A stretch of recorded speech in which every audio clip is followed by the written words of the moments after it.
Clockwork though. Good hero. It's a very good hero. It gives them at least a way to jump, which they were kind of lacking at the moment with the Brood and the Dark Willow. So relatively strong laner once you're able to hit level 3. Earlier on, your levels can be okay depending on what the range matchup or if it's what the enemy team's lanes are going to be. We're Hoodwink Phoenix there. And Hoodwink isn't the best against Clock, although with ult you can jump out of the Cox pretty easily. Very hard to match up against Phoenix as well. Desbrosset. Very good against Bristol. That percent damage is always a big factor against someone like a Bristleback who's just got so much survivability, so much tankiness, and I'm kind of intrigued we haven't been seeing the Death Prophet as much. Do you feel like this hero is a little bit undervalued, or do you think teams have the right read on this hero at the moment? I think DP is super good. It's a hero that rounds out a draft very well most of the time, deals good magic damage and physical damage. It scales in the late game because of the percentage. I do think it's very underpicked. And it can also go into 3 different lanes, so. Invoker answer. So it's a side lane Bristol. Invoker. If they just put Brute middle, they're in big trouble though, I feel like. Because DP can just go to the side lane. Yeah, that's the powerful thing about the DP. I mean, Wami is playing the Brood Mother quite often here for Army Geniuses, but Mameng Dai always plays this cheese micro heroes. Like he's got the the Meat Brood capability, so I imagine he'd be able to play the Brood Mother as well. Oh, he played Brood a lot in the past already, so they can definitely mix it up. And then you have 2 pretty good matchups. Brood against Invoker is easy. Death Prophet against Bristol is pretty easy too. And then you just need to pick a carry that... 5 seconds remaining. Well, you have last pick anyway, so your carry matchup should be good too on paper. Looks like... And then, if you have to lane Invoker side lane, that sounds terrible. Yeah, it feels like Invoker is solely a position 2. Teams have tried to, in the past, run him a couple times as a support, but I feel like that hero is very much only played as a position 2. What are we looking now at the moment? Do you believe this is going to be a CTM Bristleback just because you want to get it in the Brood Mother lane? So we're probably looking for an N Ryu hero here. I mean, it's hard to... Maybe they pick another carry that can lane decently against the DP, but then they still have the last pick and can pick a decent carry against Bristol anyways. Axe. Alright, so there's some flexibility, that's good, between Bristol and Axe. But I feel like Death Prophet is going to be a god this game. She has a decent lane.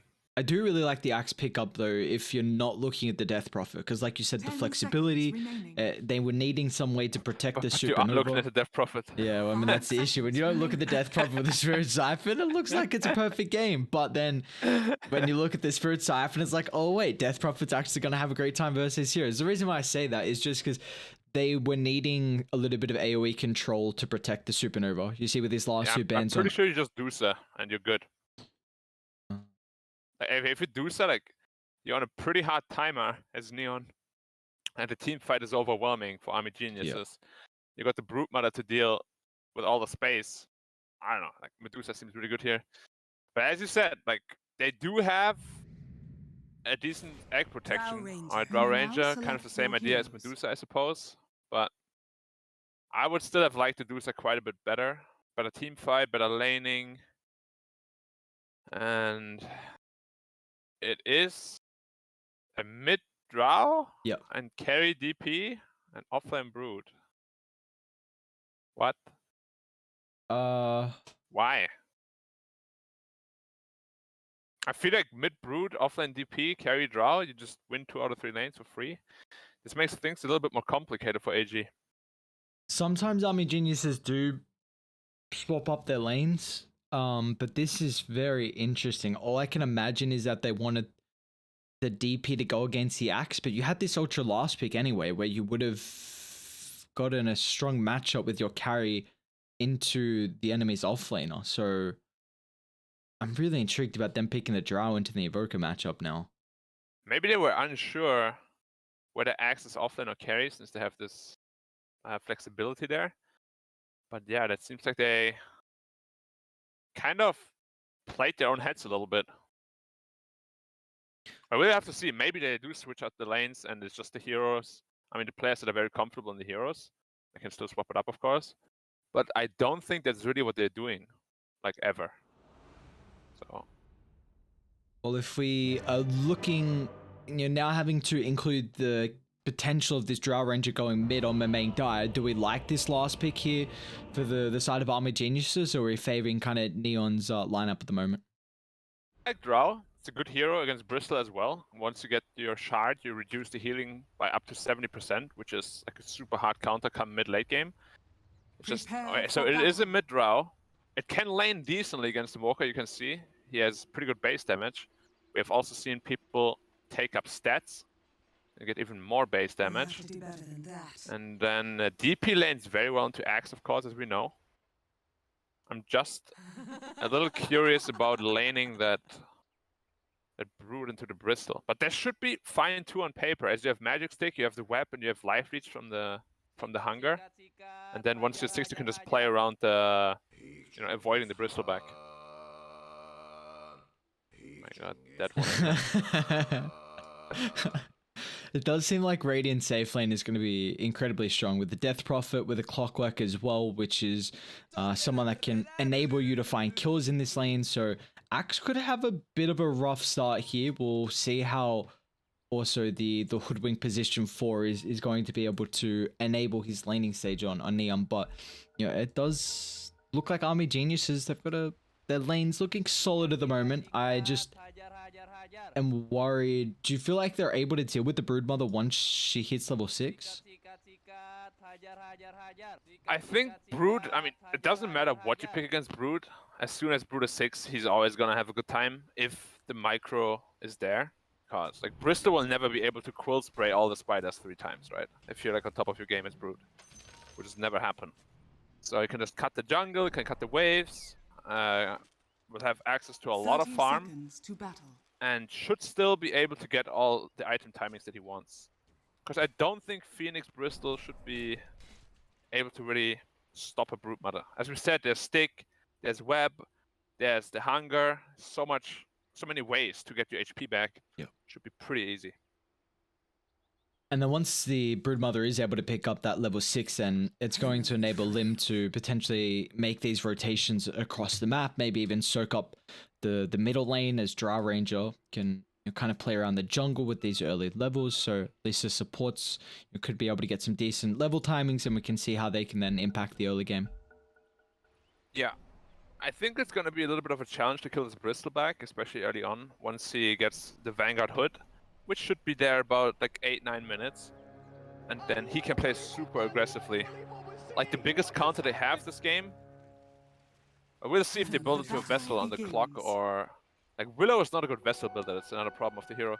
But if they get a vessel, that's a hard counter to Bristol, of course. And then, as I said, the Drow Shard. It's amazing against heroes like Bristleback that are pretty reliant on the HP regen and spell lifesteal. And even just a lineup that has the Axe, who's going to be pretty beefy, building Vanguard. He's going to have a lot of sustain, but also the Sunbreak from the Phoenix as well. So just mitigating a lot of the health regen could be very impactful. Yeah, so in that regard, I like the Drow quite a bit. It's just, Medusa always feels like a safer Drow, if you know what I mean. Yeah. Like, they kind of have the same purpose, but Medusa has like team fight and tankability, where Drow is literally just damage. And it feels like Medusa isn't as much on a timer as a Drow. Like, you can end the game really early, but then feels like Medusa scales a lot easier into the late game. Yeah, that being said though, like a 6-slotted Drow can deal a ton of damage, which is much more position reliant. Yeah, I think that's a perfect way to bring it up. That just the position reliancy and kind of the meta we are at the moment is very awkward. We see a lot of these instant stuns and burst lineups where in your late game donut, anything can happen. And if you get caught out from one stun and if you don't have a save, then you will be bursted from 4 to 0. Yeah, that being said though, Drow Ranger goes pretty well with Death Prophet, who has some armor issues, especially early on. Because you get all that bonus agi, of course. All that bonus armor. It goes pretty well with Dark Willow too, if you ever get up to an Aghanim Scepter. because you get all of the attack speed with your ult and the Shadow Realm. Sorry, the axe and the Shadow Realm. Pretty nice. Seen that own a couple of times. And it's also going to be nice because the Death Prophet's a hero that can just, you know, tank up an immense amount of damage in the middle of the fight and kind of force the enemy team to kind of almost vortex them away. Is actually first blood's picked up from UK down bot. Clockwork unfortunately losing his life. Shanks to find it, but yeah, the Death Prophet just a hero that can kind of run into the middle, tank up abilities, and that's what Drow really loves to have on his team. Yeah. That's one of the problems, though, that Death Prophet side lane runs into. You don't get all these levels, you don't go bottle, so the sustain, especially early game, can be a big problem. And level 1 Spirit Siphon, he's actually in trouble here. Wow, nice play from Shanks once again. Oh, so lucky, though, with the bounces. Jesus. Where do you get off? That's Does it prioritize heroes over creeps, or what was that? There was 5 creeps there. that's a good question. I'm not sure. And there was also Clockwork there. Like, that was pretty lucky that it bounced on him again. Well, that's 2 kills now for Shanks, and he's level 3 already on the Hoodwink. Same with Enryu. We'll see what item he wants to pick up to potentially enable their lane, but now they can get really aggressive as UK still, he's lacking his level 3 spike here on the Clockwork with the Battle Hunger ticking him out. An extra right click's retired, but oh, battery's so... He walked back in, dude. Like, if the tower hit triggers a spin, he's dead. What was that move? It's crazy. See this lane? Like, he was like, nah, no way. Nah, we don't want that. No way he's gonna spin. The fact that this lane is going as well as it is for OB.Neon is a little bit worrying with the power lane that Army Geniuses have, however. Yeah, Axe already up to the ring. Guess it's my shout. 700 away from the Vitality booster. However, Broodmother's doing very well for herself as well. She's got 19 last hits at the moment compared to the 20. Has opted for Orb Corrosion. Do you like the item build here instead of a little bit more sustain? Like, hasn't even committed into the wand? Yeah, I'm a big fan of Corrosion on Brood. Helps you kill heroes much more, and it helps you take down towers much easier as well. Like, reduce armor by 3, which is minus 25% armor on a tier 1 tower. It's a massive decrease. Oh, not again. UK is just... Oh. It's And continuing. Korea with boots on it, oh no. I feel like these pro players are very good at playing Dota, but their Korea micro levels do need a little bit of work on his top CTM. He's going to end up falling. Looks like Phoenix was trying to stack up the jungle here. Oh no. This is not looking good at all for Army Geniuses. But both sidelines are going terribly. Like, Bristleback only 1600 net worth. What? Brood 2.1k. Like, that's the counter you picked and you're getting owned. Is this a little bit on the Phoenix support not being as strong at the early stage in the lane? I mean, look at his stacks though. Like, that's why he's losing the lane, right? Like, he's just been busy putting so many stacks out. Does look like mid's relatively even at the moment. Yopaj on 25 last hits with the 9 denies compared to Momang Dai's 21 and 7. And Drag is back over farm in the jungle. So you're giving a free lane to a Quaswex Invoker, which, you know, sometimes can have some troubling matchups with the lack of right click damage. Yeah, bot lane again. Axe this time also in trouble. That's another Siphon. One more. Oh, sucky. One more hit. Oh, should be Didn't able to get it. Oh, he didn't get the Starship block and the Vanguard block. Unlucky. Radiant's bottom tower It's such a high is under chance to attack. get it too. Shanks? Better not catch you. Just gotta be careful. Okay. Meanwhile, mid lane, Bemang Dyer is gonna be chased down. Yopaj has got that Ghost Walk slow. The creeps are gonna be able to provide the vision as Zhang Yuel will pick up the kill. That's with a catapult wave too, so this will be a lot of damage on the tower. Yeah, and at the same time, Bristol Radiant solo structures killed the Dark are Willow on top. Friend. But Brood is almost level 6. See Yopaj just gonna try and take the Tower still up alive. a couple of tower hits. Yeah, play around with that battery assault. You see how much damage that kill can now lead into with the timing of the catapult wave. Really solid CTM is so weak. This lane's rough, surprisingly. Yeah, but Brood is now 6. This is where it really begins. Let's go. He's got some fat stacks to find though on the bristle. Is anyone? I mean, Phoenix has been second so much. Look at that. Yeah. I'll take that. Even double stacking at the triangle with his illusions as well. Ah, thanks a lot. Lim? They're gonna make Radiant's sure middle to tower is somehow under disturb attack. the Bristol here a bit if they can. This is a awkward timing for CTM to take it. I mean, is it 7 minutes, which you always want to on the Radiant's bristle? middle I guess it's tower okay under because Wami doesn't have as many Dire's top spiders and tower is isn't under pressuring the attack. tower. I thought the Brood might just start hitting the T1 right now, seeing that the bristle is taking the jungle stacks. Yeah, I'm surprised he's playing so passively. Like, the tower could be gone already, or at least half health. He's gonna do it now. The Bristol shouldn't be able to reach anytime Dire's soon. top tower is under He attack. blamed Lim. Dodged a bushwhack thanks to the Shadow Realm.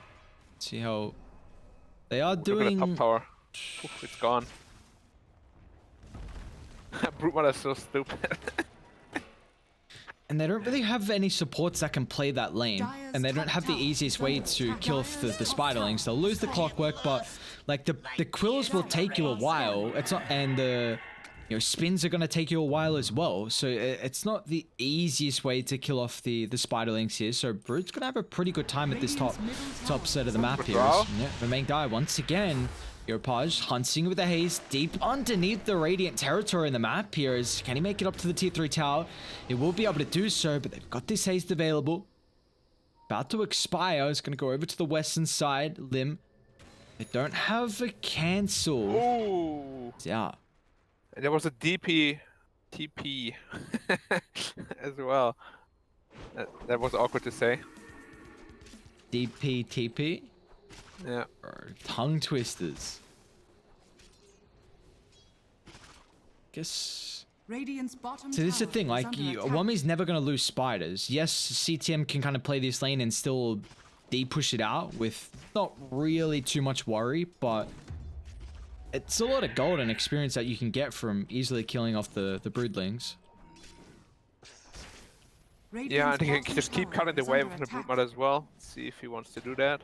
Oh, they're CTM. actually going on the CTM, yeah. Okay, yeah, they'll just Should drop be dead. Exo. I mean, they got 3-point Spirit Siphon, so all that percent damage is plenty. That is the first use of the exorcism, however, and they're not looking to connect it into an objective as there's no instant TP to the middle lane, so they're just happy with getting a kill into a little bit of farm from the Death Prophet. Yeah. The big problem right now, though, is the Drow Ranger who's being aggressed on again.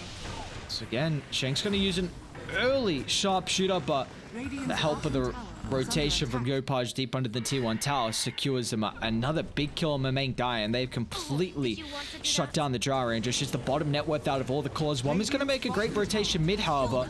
Gets a rebuttal. Invoker's going to fall. CTM's even going to look to try and mount a defense underneath the T1 tower, but they've got no control for the Broodmother. She can just run head on fast. The full head of steam and not really having a care in the world right now until there's a blink picked up on Enryu. That's for me. Yeah, he's actually going into the Spirit Vessel on Brute Mother. Yeah, this is an item build I've never seen before. Wow. But the big problem, as we said, the Drow Ranger is sitting at such a bad net worth. Same as the Phoenix, pretty much. And that is very worrying, because he's the winning condition they drafted. That's why I was so skeptical about standing at middle.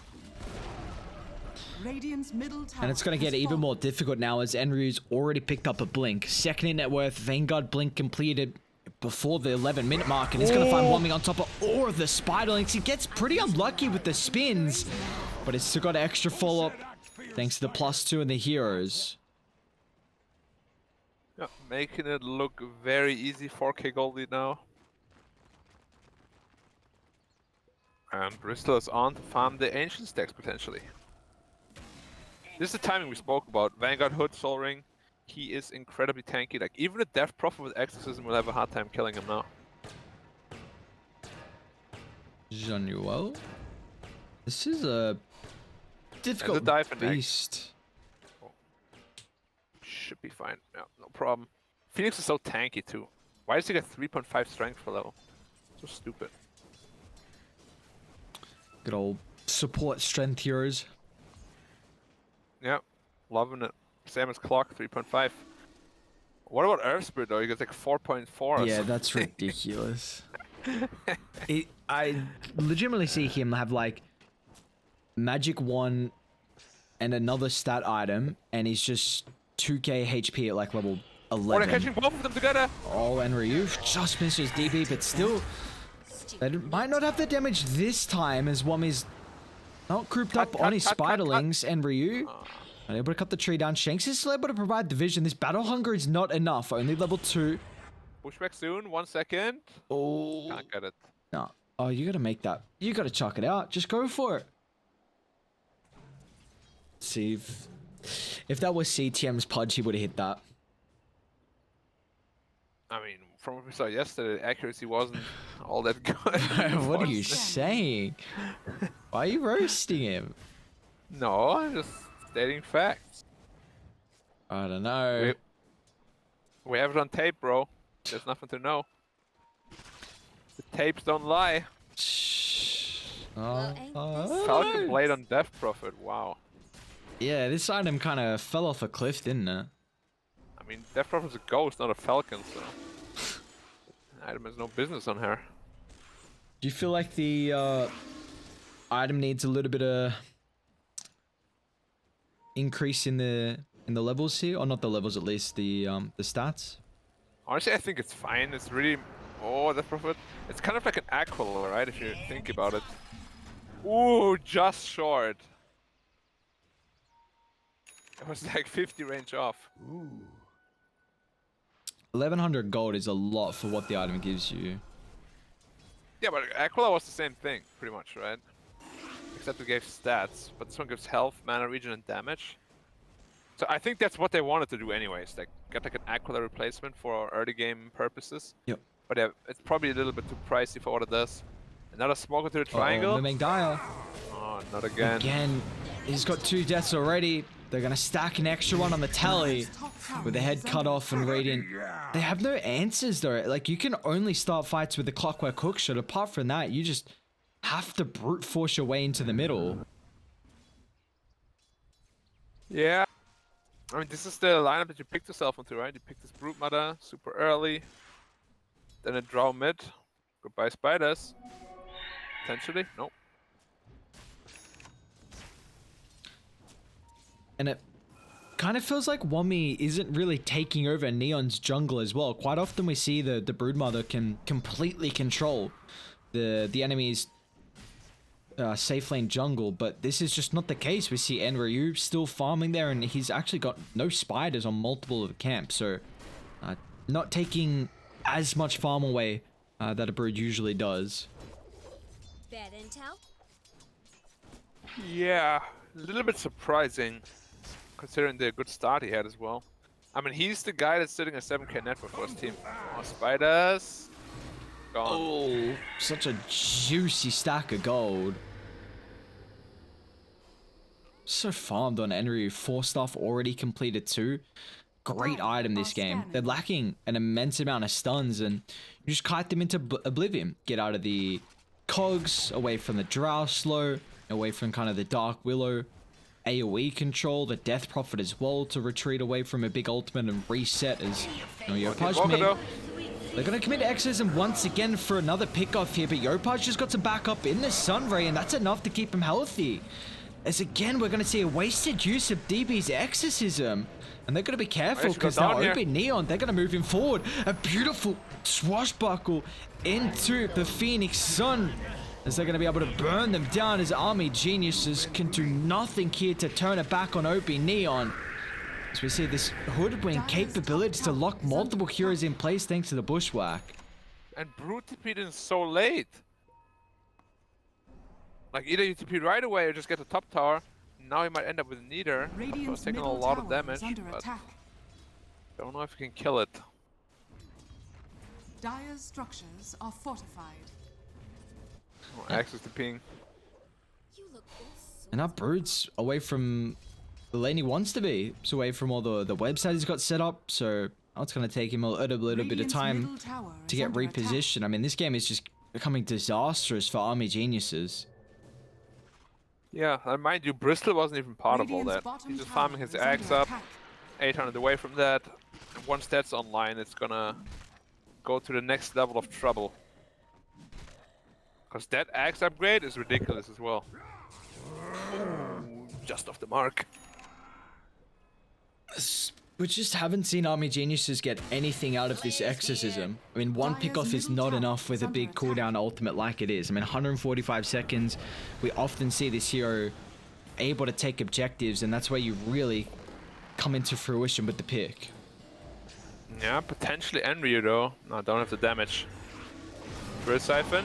Still got Force. They can Cogs. Oh, Cogs actually doesn't push it back to the last second. But again, Genua with this Holy Locket maxed out Sunray. The damage is just lacking from Army Geniuses at the moment. It's again the Bushwhack connecting on one of the retreating supports. Sets up for a beautiful sharpshooter. And there's going to be 2 dead here for Army Geniuses. They're not done just yet, as they might even try and find the Broodmother. Yeah, at least some space to draw range. Well, as I say that, he's actually not even farming. He tried to join the fight as well. Looking for the Brood, can't find her. And Army Geniuses is looking very, this is a word I learned, discombobulated. Yopaj? He's gonna be able to find Wummy? Getting so greedy. That's Wait, he found her? He just tried to cut the wave, sent out one spider, and Neon were waiting, pretty much. Yeah, that is a problem. They're so individual right now. DP is always farming by herself. Drow is Brood by herself as well. You gotta play together as a team. When you already don't have many stuns, like the ones that you have, need to be in place every time. But now 9k gold lead already. Bristleback, Axe almost done. Just 400 gold away from that. And once that's up, they're probably looking to go Roshan. And from there, start strangling them out, choking them out. Why does it all sound so violent? I don't know if there's another word you could use that sounds a little less violent. That's okay. Like choking out, strangling them. Suffocating. Yeah, like it's all grim. Yeah. Just making them bleed out in their own base. Just economic damage. That's not as bad. Still, well, taking their territory away from them by mass murdering Army Geniuses. Radiant's top tower. Or we don't imply what that means. But yeah, Axe online. That means 8 max goo stacks. AoE goo. Let's go. CTM. He's almost 18 as well. This is a big timing for the Bristleback. He's still posturing pretty aggressively. Oh. He needs his level 18. One kill, he should be able to get it. But now he's going to have ridiculous amount of stacks coming through thanks to the Ags. And they're going to feed him his 18 too. Oh, how so close. 8 experience. There we go. Where is the Eternal Shroud on Bristol? Where's the Shroud? Where's the hope for UK? Where's the Shroud, man? Where's the lamb sauce? What? Alright, Bristleback 18 now, easy kill. There should be a Roshan for them as well. He's going into a Dagon on Bristol. Like, why can't they ever play normally? Why does it always have to be special? How are they gonna siege? I don't know. That's what I'm saying. Like, why can't you just play normally ever? Just buy like Kaya Sanj. Alright. They should be able to get Roshan for free as Radiant still are so far away from fighting shape. They're even trying to catch DB down bot. Minus 18, it's very balanced. Oh, yes. Wait. Alright. He's just egging? Alright. He had a ward on the Hydra. There, I guess. Maybe they thought they were smoked, but he saw DB down bot. MMA died. They all showed on the lane.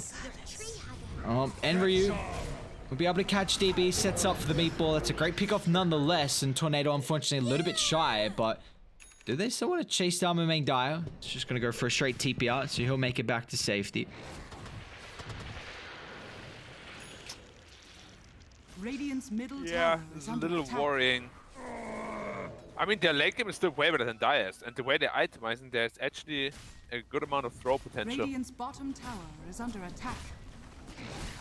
Did he commit for the Dagon? Yeah. Oh my lord. And Axe is going into the BKB, not the Manta style shard. And Invoker is not all that farmed, he didn't go into Midas, so there's actually quite a bit of potential, I'd say, for them to win still. Just the death profit is so poor. 1-for-1, Root Mother, 4-0, not too bad, but no pressure on the map at all. With a BM, when you see a Bristleback pick up a Dagon, oof. That really shows how far behind they are. It's a lot of damage though. That's a pretty good hook shot. It's going to force away the support to be able to protect the Bristleback. At least they have the Sun Ray, but again, Bristleback will fall. First life taken away. UK's going to try and buy back. He's got the cogs up in a couple of seconds. If they can get that in a beautiful positioning, they'll force him back to safety. Just picked up from Januel, but they're all grouped up. Not that it's really going to matter as Enryu misses the Brood Mother. Now, that is the Exism now used for just the ages and a buyback from Clockwork as well. Yeah. A bunch of really curious item pickups here. Like the Brood Mother Vessel hasn't done anything so far. He's had 0 charges for 10 minutes or so. And the Falcon Blade on Death Prophet also delayed all of her item timings. Is the draw itemizing normally at least? Wow. One player. One player. That's insane. I mean, Dire are going to need a lot of armor because Drow, she has been farming. Manta dodge, Manta dodge. Oh, don't need a Manta dodge if Enryu's not going to be able to hit anyone. And now Enryu, they've also caught out CTM. They're going to try and feed, drag them away, but they don't have the control once again for the Bristleback, and now they need to force a retreat. There's a Tornado clipping 2, slowed down thanks to the Ice Wall. Enryu's got to fall. This time he'll catch multiple heroes with the call. And there's no escape for Army Geniuses as CTM can chase them down. This Bristleback on a mad onslaught here as he's getting all snowy, godding everyone up. Still got the damage to the roof, so if they try and man fight the Bristle, that's a scary prospect. Man, I thought he's gonna jump to Drow so he can show his Mantador skills, but whatever. Disappointing. Yeah. My disappointment is immeasurable, and my day is ruined. Oh, CTM. Yeah, look at the Brood, he can't walk. I don't... DP careful, you're in the same problem here. You might have to use your ult. Okay. Oh, whoa, Shanks. Want me to walk back in? It's more for fun than sport. There's a lot of stuff going on right now that I have a hard time getting behind of, but doesn't matter. Bristleback, Dagon 2, let's go. And if you go Dagon 2, you need the Shroud though for additional life leech. Dire's top tower is under attack. Yeah, just pick it up now instead of going for the other Dagons. Then go back for them if you want. Yeah. I mean, I don't know. It just feels like Army Geniuses, they're, And the draft is just very lacking, unfortunately. Like the last pick Drow, you could see what they wanted to do, but they needed to lane it very differently, so the DP has more freedom, I suppose. Look at her net worth. But it wasn't even a bad lane, though, for the Death Prophet. Like, against an Axe, you should do fine. I don't know what went wrong at the start. DB is going to get caught again. He's gone. Like, I mean, he started lane with 3 tangos, didn't bring out any additional region. Then the clock died, then he died, then the clock died, and then he died, and then the clock died. Just like he's gonna die now. Okay. I don't know how that control from Shanks missed with the bushwhack, but they'll get the kill nonetheless. Oh, Bristol, there's hypothermia. But doesn't matter. I mean, it just feels like Army Genius, they're only going to win a fight when Neon overextend inside the base. And you know, we've seen that from a team like this. They will get a little bit cocky and dive unnecessarily as well. We're going to come through with the Axe Cataclysm now revealed. It's going to try and play with the Manta to dispel off anything, get back to safety. But unfortunately, Mamang Dire still not tanky enough to even survive the soul damage that Neon can dish out through a single call. Yeah, this game looks pretty done and dusted. See if they want to tap out or still continue and play. Clock gone again. Now the There's easy stuff pick they can do. You can't fight back. Yeah, like the draft and the position they're in right now, it just doesn't allow for any comeback fight.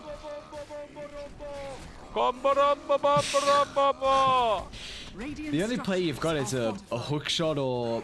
I mean, that's the only way you start fights as DP. Again, she's got the yours, but it's still... It's not going to be fast enough with all the damage. Terrorize is even better, but CTM... Dagon will secure the kill. He's on a double here for the bristleback, and that's going to be a full set of barracks now claimed. You see the damage, like, it's decent once the Drow can stack up the hypothermia. Nice Manta dodge. Enver's fallen a little low. They're going to force Mermaid die in top of the middle of Neon, and that'll cost him his life, and that'll cost him the game. As 5 kills only for Army Geniuses as they have to tap out of this game 1. Yeah, that wasn't really a whole lot to talk about, unfortunately. The draft was very win lane or lose game for Army Geniuses. They lost mid, they lost bot. Top lane went okay-ish. Early game was a bit tough for Bristol, but then he came back with the stacks, no problem. And yeah, pretty easy game for Neon. Yeah, like you said, I mean, it's just you're relying on the lanes. You don't have solid lanes, then it's gonna look pretty rough from there. With especially we didn't see the greatest use of the exorcism early in the game, and that can definitely snowball a death profit into these early items, enabling you to pick up early towers and then make more space for the Drow, but that just was not the case, as Neon have some solid lanes and then able to transition that into a great early to mid game as they're able to take game 1 here, and now we're just 1 game away from closing out the Lootbet Pro Series Season 7 group stages. We've got 7 days all up of all 4 best of 2s on each day, and now finally last day we've only got 1 best of 2 to close it out and 1 more game to do so. We'll send this one to a break. OB.Neon up against Army Geniuses. Game 2 coming up next.